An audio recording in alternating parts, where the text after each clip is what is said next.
This whole bell thing started before we had some of the major problems in our community. So, the bell's been in process for a year.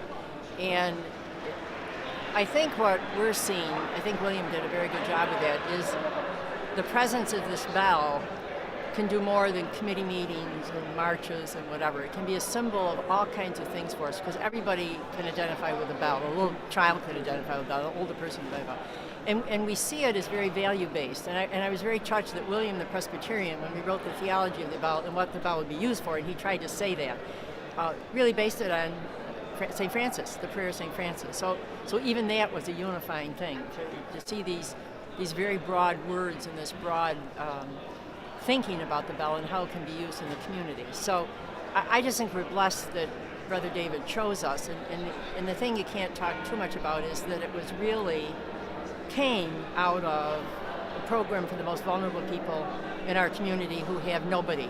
They die alone, they are buried alone, and he recognized that. So if we can all as a community just figure out how we can embrace and draw in the vulnerable and the people who are marginated, the mix of people that were here. I'm not in a room with Hispanic kids and African American kids and white kids and knights and so it's very symbolic, I think, of what we're hoping the bell is going to do in terms of trying to bring people together.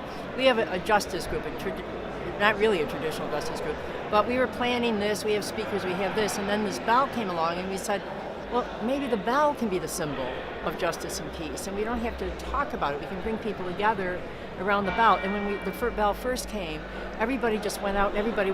Somebody could touch the bell, and everybody was touching everybody who was touching the bell.